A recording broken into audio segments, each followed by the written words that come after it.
میرے بھائیو اب بزرگان دین کی عادت تھی کہ وہ ماہ رمضان المبارک کی تیاری رجب شریف سے شروع کر دیا کرتے تھے، اور ہم لوگوں کا حال یہ ہے کہ ہم لوگ تو رمضان شریف میں بھی نیکیاں کرنے سے قاصر رہتے ہیں۔ بہرحال میں نے جس آیہ کریمہ کی تلاوت کی ہے میرے بھائیو، ہم لوگ دنیا کے اندر ڈوب چکے ہیں، دنیا کی محبت میں مبتلا ہو چکے ہیں۔ دنیا دنیا ہائے دنیا وائے دنیا، انسان دنیا کے اندر اتنا غرق ہو چکا ہے کہ وہ اللہ کو بھول چکا ہے، وہ آخرت کو بھول چکا ہے۔ ہمارا ذہن یہ بن چکا ہے مولانا کچھ بھی کرو اللہ رحیم و کریم ہے، وہ ہمیں جنت عطا فرمائے گا۔ یہ بات یاد رکھنا کہ کچھ بھی کرو اللہ رحیم و کریم ہے، وہ جنت عطا فرمائے گا۔ یہ ہماری فکر کو شیطان نے اغوا کر لیا ہے، یہ شیطان کا مکر ہے، یہ شیطان کی چال ہے۔ میرے بھائیو اگر کچھ بھی کرنے پر اللہ جنت دے گا تو اس آیت کا مطلب کیا ہے؟ اللہ ارشاد فرماتا ہے ان الابرار لفی نعیم وان الفجار لفی جہیم، نیکوں کو جنت دیں گے، مجرموں کو جہنم دیں گے۔ میرے بھائیو اللہ اکبر، میرا اللہ ارشاد فرماتا ہے سلام قولا من رب رحیم وامتازوا اليوم ایھا المجرمون۔ اللہ ارشاد فرماتا ہے قیامت کے دن اللہ سلام کرے گا اپنے بندوں کو، سلامتی نازل کرے گا اپنے بندوں پر، اور جب اللہ سلام فرمائے گا تو ارشاد ہوگا وامتازوا اليوم ایھا المجرمون، مجرموں کو الگ کر دیا جائے، مجرموں کو چھاٹ دیا جائے، صرف نیک بندوں کو سلام کرے گا اللہ، ان پہ سلامتی نازل فرمائے گا، مجرموں کو چھاٹ دیا جائے گا، پاپیوں کو چھاٹ دیا جائے گا، گنہگاروں کو چھاٹ دیا جائے گا۔ میرے بھائیو بتاؤ ہم نے آخرت کی کیا تیاری کی ہے؟ ہم کسی بھی سفر پہ جاتے ہیں تیاری کرتے ہیں، یہاں سے ممبئی تک جانا ہے تیاری کرتے ہیں، یہاں سے لکھنؤ تک جانا ہے تیاری کرتے ہیں، سعودی جانا ہے تیاری اور بڑی ہو جاتی ہے، سفر جتنا بڑا ہے تیاری اتنی بڑی ہے۔ بتاؤ آخرت کا اتنا طویل سفر ہے، اس طویل سفر کے لیے ہم نے کیا تیاری کی ہے؟ یہاں جتنے بھائی اور بہنیں موجود ہیں میں سب کی توجہ چاہتا ہوں، اس لیے کہ ہمیں وقت پہ محفل کو مکمل بھی کرنا ہے۔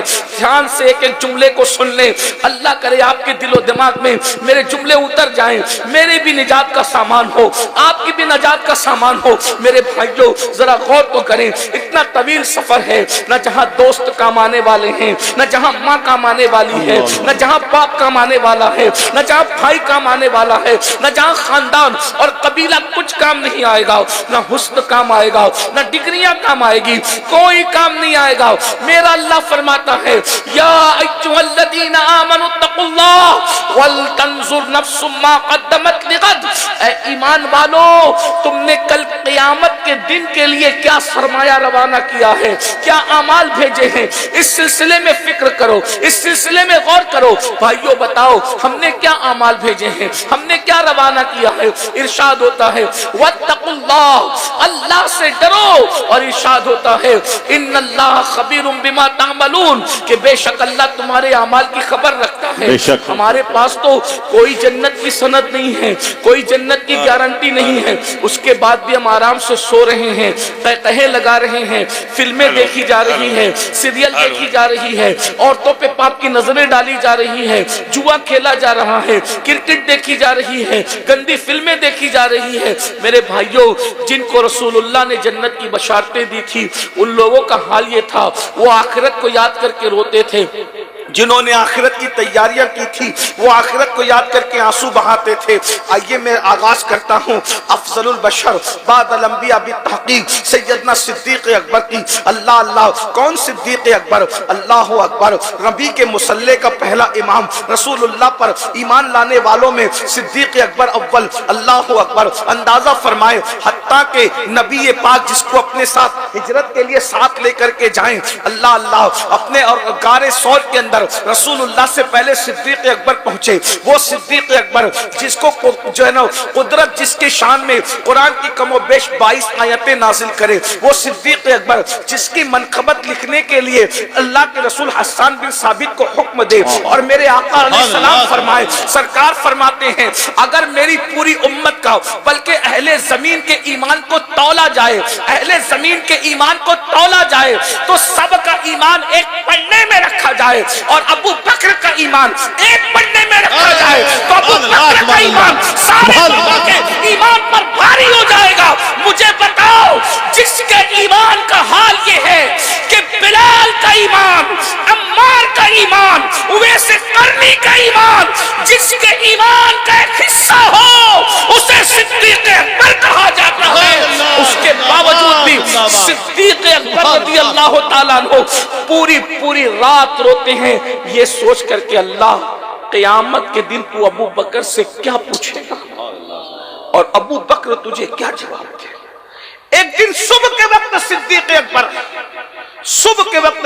اکبر ایک باغ کے قریب سے گزر رہے، مدینہ منورہ کے باغ کے قریب سے چڑیوں کو چہچہاتے دیکھا تو کہتے چڑیوں تم کتنی خوش نصیب ہو، تم تو ابو بکر سے زیادہ خوش نصیب ہو. لوگوں نے کہا اے خلیفہ رسول، ان چڑیوں کو آپ اپنے سے زیادہ خوش نصیب کہتے ہیں؟ صدیق اکبر فرماتے ہیں ہاں، اس لیے کہ قیامت کے دن یہ چڑیا مٹی ہو جائے گی، ان سے اللہ حساب نہیں لے گا. لیکن ابو بکر سے اللہ حساب لے گا تو ابو بکر اللہ کو حساب کیا دے گا؟ تھوڑی دیر کے لیے غور کر لو، یہ جلسے لطیفہ گوئی اور قہقہے کے لیے اور سیلفیاں لینے کے لیے نہیں ہے. تھوڑی دیر ذرا اپنے موبائل کو اپنی جیب میں رکھ کر اپنی آخرت کے حوالے سے احتساب کر. ہمارا ہم سنیوں کا تو ایمان یہ ہے کہ جس طرح جنت کا ہونا یقینی ہے ویسے ابو بکر صدیق کا جنتی ہونا یقینی ہے. سبحان اللہ سبحان اللہ سبحان اللہ سبحان اللہ. بلکہ جنت پیچھے رہ گئی، مقام صدیق آگے ہو گیا. یہ کون پاگل لوگ ہیں جو صدیق اکبر کے جنتی ہونے پر بحث کرتے ہیں؟ ہم نے کہا جنت کو، صدیق کو جنت کی ضرورت نہیں ہے، بلکہ جنت کو صدیق اکبر کی تلاش. نعرہ تکبیر، نعرہ رسالت، مسلک اعلی حضرت، عظمت صحابہ کرام. اس کی وجہ یہ ہے کہ جب ماں کے قدموں میں جنت ہے تو رسول اللہ کے قدموں کا عالم کیا ہوگا؟ صدیق تو آج بھی نبی کے قدموں میں آرام کر رہے ہیں. اللہ اکبر. اندازہ فرمائے کتنے پاگل ہیں وہ لوگ جو اصحاب کہف کے کتے کو تو جنتی ماننے کے لیے تیار ہیں اور صدیق اکبر کے جنتی ہونے پہ شکوک و شبہات کا شکار ہیں. ارے جب وہ اپنا ایمان بچانے کے لیے سو جانے والے عیسیٰ علیہ السلام کی امت کے قدموں میں بیٹھنے والا کتا جنت میں جاتا ہے تو وہ صدیق جو نبی کے قدموں میں 1400 سال سے وفا کے ساتھ سو رہا ہے، اگر وہ جنتی نہیں ہے تو کائنات میں پھر کوئی جنتی نہیں. زندہ باد زندہ باد زندہ باد زندہ باد جواب زندہ باد زندہ باد. جس زبان نے جنت کا پتہ دیا ہے اسی زبان نے صدیق اکبر کے جنتی ہونے کا پتہ دیا ہے. اور میرے امام تو کہتے ہیں اللہ اکبر، محبوب رب عرش ہے اس سبز قبہ میں، محبوب رب عرش ہے اس سبز قبہ میں، پہلو میں جلوہ گاہ عتیق و عمر کی ہے اور سعدین کا قران ہے، پہلو ماہ میں جھرمٹ کیے ہیں تارے، تجلی قمر کی ہے. میرے بھائیوں، جس کو نبی پاک نے جنت کی بشارت دی ہے وہ صدیق اکبر کہتے ہیں قیامت میں اللہ مجھ سے جب سوال کرے گا میں اللہ کو کیا جواب دوں گا؟ ذرا بتاؤ. جس کو رسول پاک جنت کی بشارت دے دیں وہ کہتے میں اللہ کو کیا جواب دوں گا؟ ہمارے پاس جنتی ہونے کی سند کیا ہے؟ بہت معذرت کے ساتھ آپ لوگ ناراض ہوتے ہیں کہ یہ بات کیسے کہی جا رہی ہے. میرے بھائیوں، آپ آنکھیں کھولو، یہ فریب میں مت رہو. جمعہ کی 2 رکعت نماز پڑھ کے مسجد سے ایسے بھاگتے ہو جیسے اسکول کی چھٹی ہونے پہ بچے بھاگتے ہیں، پھر کہتے ہو مولانا ہم جنت میں جائیں گے. بتائیے زکوٰۃ پوری ادا نہیں کرتے ہو اور کہتے مولانا ہم جنت میں جائیں گے. اللہ اکبر. نہ غسل آتا ہے، نہ وضو آتا ہے، نہ کلمہ آتا ہے، نہ کلمے کا ترجمہ آتا ہے، نہ ایمان مجمل یاد ہے، نہ ایمان مفصل یاد ہے. کہتے ہم سنی ہیں نا مولانا، ہم جنت میں جائیں گے. میں نے کہا سنی بالکل جنت میں جائے گا لیکن وہ کیسا سنی ہے جو پوری زندگی مسجد کا دروازہ نہیں دے؟ کیا بات رہی یہ کون سی سنیت ہے بھئی؟ آپ تو جانتے ہوئے بھئی عقاب تو بہت اونچا اڑتا ہے، عقاب اونچا اڑتا ہے نا، لیکن اگر کوا اپنے آپ کو عقاب کہے تو وہ اونچا نہیں اڑ سکتا۔ عقاب عقاب ہے، عقاب کی کچھ صفت ہے۔ ویسے ہی سنیت صرف نام کا نام نہیں ہے، شہد کا نام زبان پہ جپنے سے زبان میٹھی نہیں ہوتی، لڈو لڈو کہنے سے منہ میٹھا نہیں ہوتا، دواؤں کو جیب میں رکھنے سے شفا نہیں ملتی جب تک کہ آپ اس کو پریکٹیکل نہ کریں۔ مجھے بتاؤ تو صحیح وہ کون سی سنیت ہے میرے بھائی کہ پوری پوری زندگی میں ہفتوں گزر جاتے ہیں، کبھی رسول اللہ کا نام بھی آپ کی زبان پہ نہیں آتا، کبھی کلمہ طیبہ بھی آپ کی زبان پہ نہیں آتا؟ یہ کون سی سنیت ہے؟ سنیت کی ایک تعریف ہے، سنیت کی ایک تعریف ہے، اس کا ایک تعارف ہے، اس کی ڈیفینیشن ہے، اس کا پریچے ہے۔ ارے سنیت کیا ہے؟ اللہ اکبر! گناہ میں ڈوبے ہوئے لوگوں، تم کہتے ہو ہم سنی ہیں، یاد رکھنا گنہگاروں کو میں کافر نہیں کہتا، لیکن سنیت کا جامع تعارف یہ ہے۔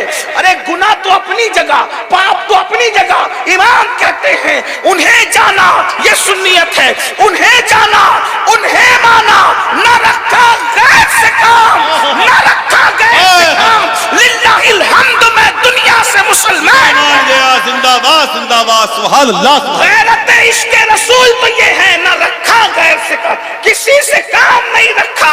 اب مجھے بتاؤ پھر جو زنا سے کام رکھے، جو شراب سے کام رکھے، جو جوئے سے کام رکھے، جو حرام سے کام رکھے، بتائیے اپنے موبائل کے اندر کیا کیا دبا دبا کر اور چھپا کر کے رکھا ہے۔ سنی تو وہ ہے جو غیر سے کام نہیں رکھتا، کسی غیر سے کام نہیں رکھتا۔ بولے بہت بڑا علامہ ہے، تھانہ بھون میں رہتا ہے، تو کہا ہمیں کوئی کام نہیں، علامہ اپنے گھر کا ہوگا، یار کا نہیں تو ہمارا نہیں، ہم کیا جانے۔ اللہ اکبر! اندازہ فرمائے نہ رکھا غیر سے کام۔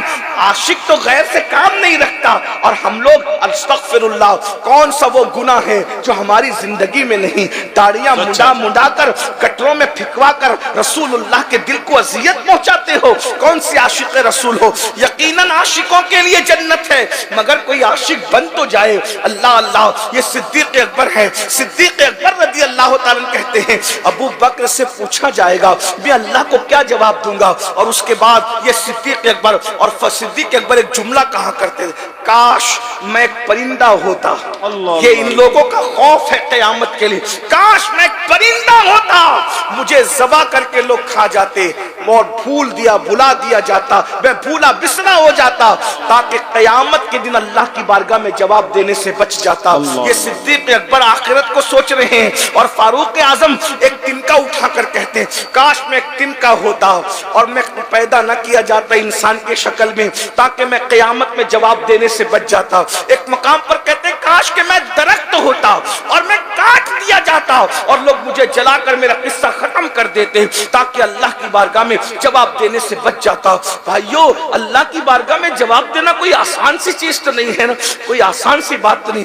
ایک بات میں آپ کو بتاؤں، ایک حدیث رکھتا ہوں، حالانکہ ٹائم کی قلت ہے لیکن مختصر میں رکھتا ہوں، آپ کو احساس ہوگا اللہ کی بارگاہ میں جواب دینے کے تصور سے صحابہ اور اولیاء نہیں، صرف انبیاء بھی لرزہ برندہ۔ اللہ اللہ اللہ، ذرا دھیان سے سننا بہنوں کی، اگر یہاں یہ لیڈیز مدرسہ ہے، عورتوں کا مدرسہ، بچیوں کا مدرسہ ہے، اور خواتین بھی ہوں گی، جی ہاں، ان کی بھی توجہ چاہتا ہوں۔ عورتیں بہت بے باک ہیں آج کل، یہاں کی نہیں ہے لیکن دنیا میں ایسا ہو رہا ہے کہ پردے کی کوئی پابندی نہیں، مردوں کے ساتھ فون پر لمبی لمبی گفتگو ہے، پتلے پتلے لباس ہے۔ اس دور کے لیے رسول اللہ نے فرمایا کہ میں نے ابھی تک ایسی عورتیں تو نہیں دیکھا اپنے دور میں، لیکن جہنم میں نے ایسی عورتوں کو دیکھا کہ جو کپڑا پہن کر بھی ننگی تھی، اور ان کو ننگا جہنم کے اندر لٹکایا گیا تھا۔ صحابہ اکرام نے پوچھا حضور یہ کپڑا پہن کے کوئی ننگا کیسے رہ سکتا ہے؟ تو حضور علیہ السلام فرماتے انہوں نے اتنے پتلے اور باریک لباس پہنے تھے دنیا میں کہ لباس کے بعد بھی لباس کا مقصد حل نہیں۔ جو بچیاں عالمہ بن رہی ہیں میں ان سے گزارش کرتا ہوں، اگر علم کے بعد عمل نہیں ہے تو بغیر پھل کے درختوں کی طرح ہے۔ اچھی طرح یاد رکھ، جس درخت میں پھل نہیں وہ درخت بانجھ ہے، اور جس پہ پھل نہیں آتے پھر وہ جلانے کے قابل کاٹ کے جلا دیا جاتا ہے۔ یہ مت سمجھنا کہ مدرسے کی سند حاصل کرنے کے بعد ہمارے اندر سرخاب کے پر لگ جائیں گے۔ یاد رکھنا مدرسے کی سند پڑھا لکھا بناتی ہے، عالم نہیں بناتی۔ عالم خشیت ربانی بنایا کرتا ہے۔ اللہ ارشاد فرماتا ہے انما یخشی اللہ من عبادہ العلماء، اللہ کے بندوں میں اللہ سے ڈرنے والے علم والے ہیں۔ اگر آپ کے پاس سند ہے اور خوف خدا نہیں ہے، آپ پڑھے لکھے تو ہیں لیکن آپ عالم نہیں ہیں۔ عالم خدا کی نظر میں وہی ہے جس کے دل میں خشیت ربانی ہے، اور جب دل میں اللہ کا خوف آتا ہے تو قدم اللہ کی مرضی کے خلاف نہیں رکتا۔ دنیا کو ہم دو حصوں میں تقسیم کرتے ہیں، ایک سند یافتہ لوگوں کو پڑھا لکھا کہتے ہیں اور ایک کو عالم کہتے ہیں۔ پڑھے لکھے اور عالم میں فرق کیا ہے؟ پڑھے لکھے کے پاس ڈگری ہوتی ہے اور عالم کے پاس اللہ کا خوف ہوتا ہے، خشیت ربانی ہوتی ہے۔ یاد رکھنا، اب آپ دیکھیں ایک بندہ وہ بھی ہے سہارنپور کے قریب، بہت بڑا عالم لوگ اس کو کہتے ہیں، حکیم الامت کہتے ہیں، ہم اس کو پڑھا لکھا کہتے ہیں، قرآن کی اصطلاح میں عالم نہیں کہتے۔ اگر عالم ہوتا تو نبی کی بے ادبی کیوں کرتا؟ کیا بات رہی ہے۔ عالم تو پڑوسی کی حق تلفی نہیں کرتا، عالم نبی کی حق تلفی کیسے کر سکتا ہے؟ عالم تو پڑوسی کو گالی نہیں دے سکتا، اپنی بیوی کو گالی نہیں دے، ارے عالم تو چوٹی، شیطان اور کھٹمل کو بھی گالی نہیں دے سکتا، کیونکہ رسول اللہ نے فرمایا کہ کھٹمل کو بھی گالی مت دو، پسو کو بھی گالی مت دو، حتیٰ کہ فرمایا شیطان کو بھی گالی مت دو۔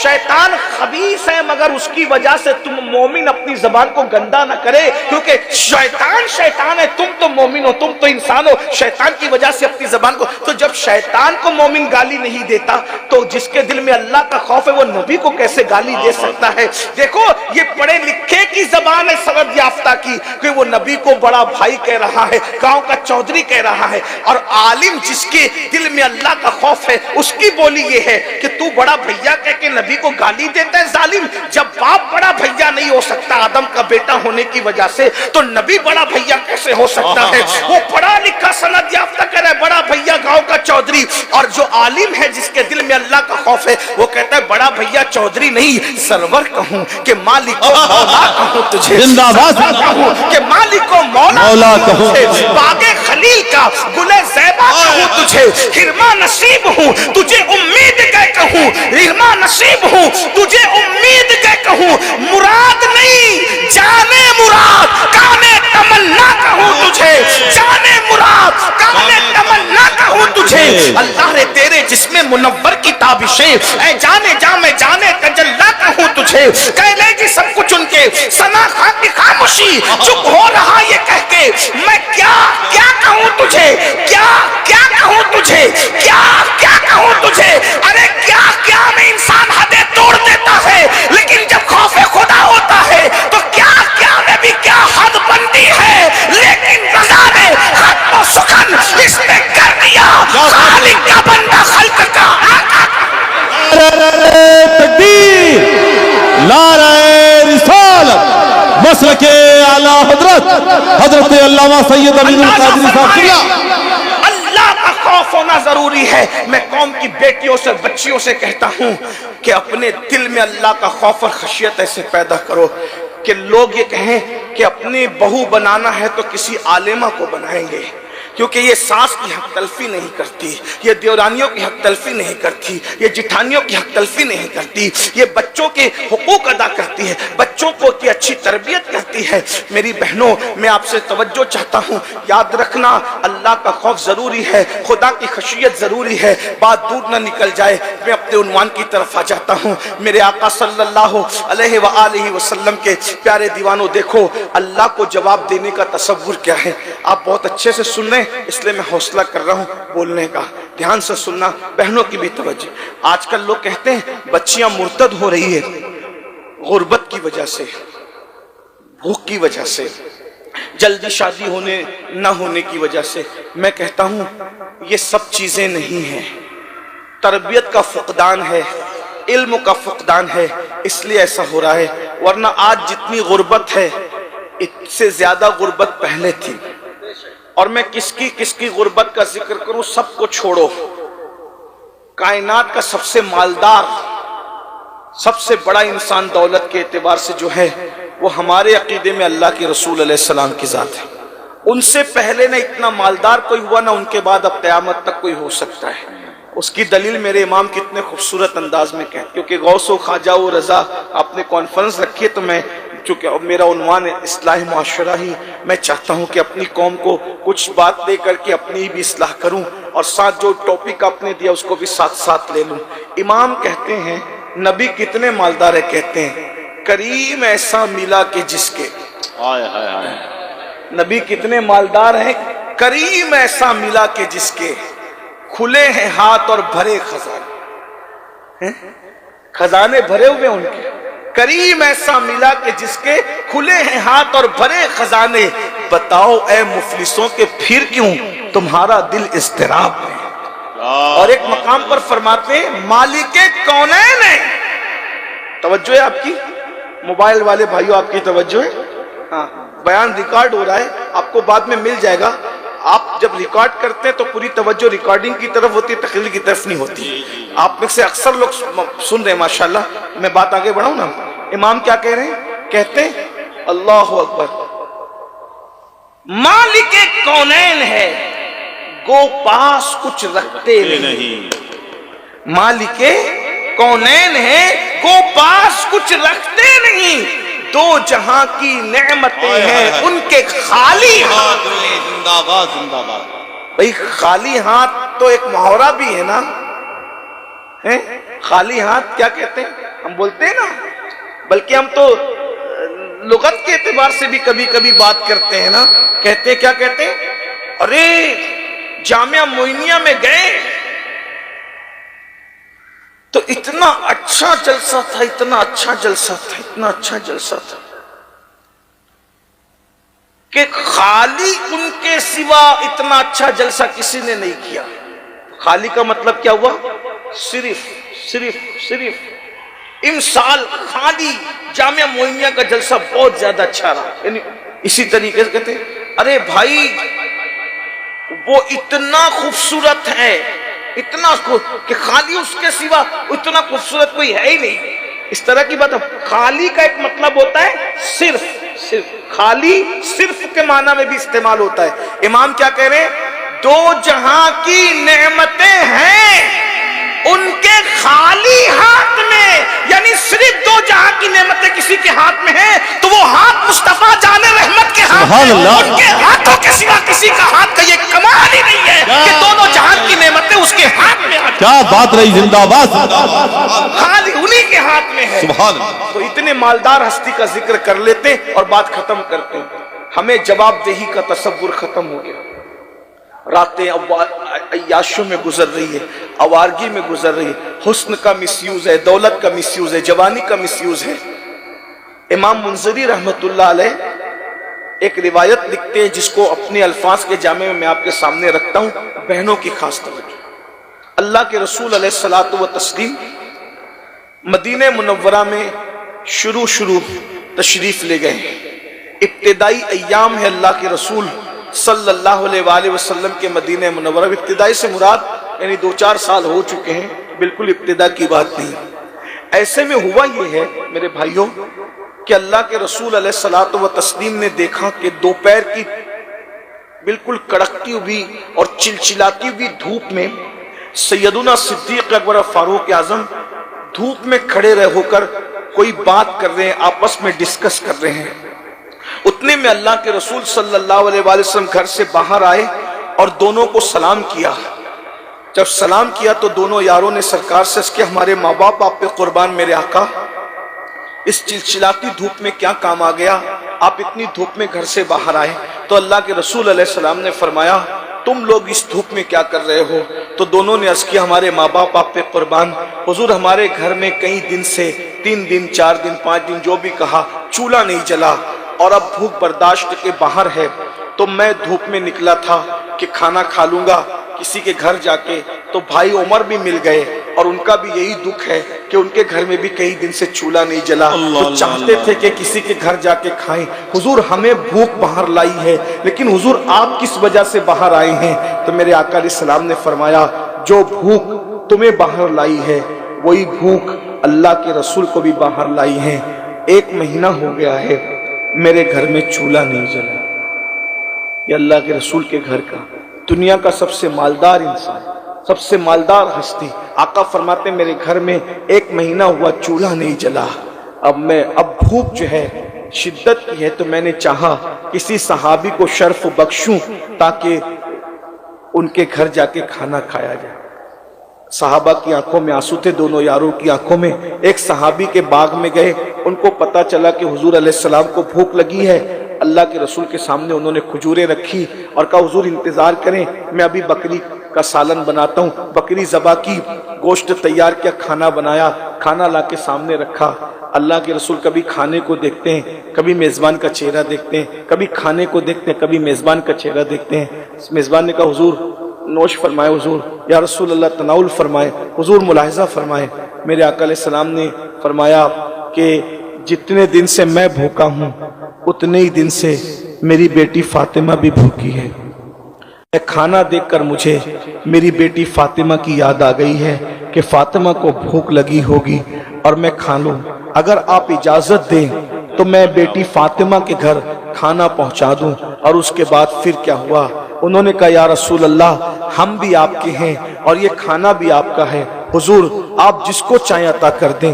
حضور علیہ السلام نے روٹی لی اور چند بوٹیاں اس پہ رکھی، اور رکھنے کے بعد صحابہ سے فرمایا لے جاؤ اور میری بیٹی فاطمہ کو یہ کھانا پیش کرو کہ تمہارے بابا کھا رہے ہیں، اب تم بھی کھا لو۔ اس اتنے میں اللہ کے رسول نے کھانا کھا لیا۔ اب دھیان سے سننا، غور سے سننا، 1 مہینے کے بعد اللہ کے رسول علیہ السلام نے 1 مہینے کے بعد گوشت کا سالن اور جو کی روٹی تازہ کھانا کھایا۔ اور جب کھانے سے اللہ کے رسول فارغ ہوئے تو حضور رو پڑے۔ جب بھوک لگی تھی تب آنکھ میں آنسو نہیں تھے، جب 1 مہینے سے چولہا نہیں جلا تھا تب آنکھ میں آنسو نہیں تھے۔ اب اللہ کے رسول صلی اللہ علیہ وآلہ وسلم کھانا کھانے کے بعد رو رہے ہیں۔ صحابہ کرام نے پوچھا یا رسول اللہ کیوں رو رہے ہیں، رونے کی وجہ کیا ہے؟ تو کون میرے بھائیوں، کون؟ امام منذری لکھ رہے ہیں، حدیث پاک ہے، شافعی یوم النشور، مالک جنت، مالک کونین، جس کے اشارے ابرو پر ہم جیسے پاپی اور مجرموں کو بخشا جائے گا، جس کا فرمان ہے شفاعتی لأہل الکبائر من امتی، ہمارا عقیدہ ہے فقط اتنا سبب ہے انعقاد بزم محشر کا کہ ان کی شان محبوبی دکھائی جانے والی ہے۔ پیٹ بھر کے رسول اللہ نے کھانا کھایا، بلکہ پیٹ بھر کے تو میری زبان سے نکلا، اللہ کے رسول نے کھانا کھایا، اور کھانا کھانے کے بعد اللہ کے رسول کی آنکھوں میں آنسو تھے۔ صحابہ نے پوچھا حضور کیوں رو رہے ہیں؟ تو میرے آقا فرماتے ہیں اتنا لذیذ کھانا میں نے کھایا ہے، توجہ، اتنا لذیذ کھانا میں نے کھایا ہے، مجھے قیامت کا منظر یاد آ گیا کہ اس کھانے کا حساب اگر قیامت کے دن اللہ مجھ سے لے گا تو میں اللہ کو کیا جواب دوں گا۔ حالانکہ حضور کا حساب نہیں ہونا ہے، لیکن یہ تعلیم امت کے لیے، ان کی شان بتانے کے لیے تو محشر ہوگا، ان کے بارے میں پوچھنے کی، ان کی وفا کے بارے میں پوچھنے کے لیے تو محشر ہوگا میرے بھائیوں۔ مگر اللہ کے رسول 1 مہینے کے بعد گوشت کا سالن اور جو کی روٹی کھا رہے ہیں، تو فرماتے ہیں کہ اللہ اگر اس کھانے کے بارے میں مجھ سے پوچھے گا تو میں کیا جواب دوں گا۔ یہ سید العالمین تعلیم امت کے لیے۔ ہم تو ایک دن میں 4 بار پیٹ بھر کے کھاتے ہیں بھائی، آپ مجھے بتائیں ہم اللہ کو کیا جواب دیں؟ اور وہ بھی کھا کے پاپ کر رہے ہیں، کھا کے جرائم کر رہے ہیں، کھا کے گناہ کر رہے ہیں، اور اس کے بعد کیا سوچتے ہیں؟ ارے مولانا جو ہوگا دیکھا جائے گا۔ کیا کہتے ہیں؟ جو ہوگا دیکھا جائے گا۔ اور ہمارے شاعر لوگ بھی کہتے ہیں کہ جو ہوگا دیکھا جائے گا۔ بس میں آخری بات ایک حدیث پڑھ کے ختم کرنے لگا ہوں، آخری حدیث پڑھتا ہوں۔ کیا دیکھو گے وہاں جسے میدان محشر کہتے ہیں؟ کیا دیکھو گے؟ ایک حدیث دیکھیے، شاعری کی دنیا الگ ہے اور قرآن اور حدیث کی دنیا الگ ہے۔ کیا بات ہے! شاعری کی دنیا کا وہ اعتبار نہیں ہے جو قرآن اور حدیث کی دنیا کا۔ ہاں اگرچہ اشعار قرآن اور حدیث کی روشنی میں لکھے گئے تو بات الگ ہے۔ جیسے ہمارے امام سبحان اللہ، شعر بھی لکھا تو کوئی نہ کوئی آیت کی ترجمانی کی، کسی حدیث کی تشریح بیان کی، لیکن وہ امام جب شعر لکھتے ہیں تو کیا کہتے کریم اپنے کرم کا صدقہ،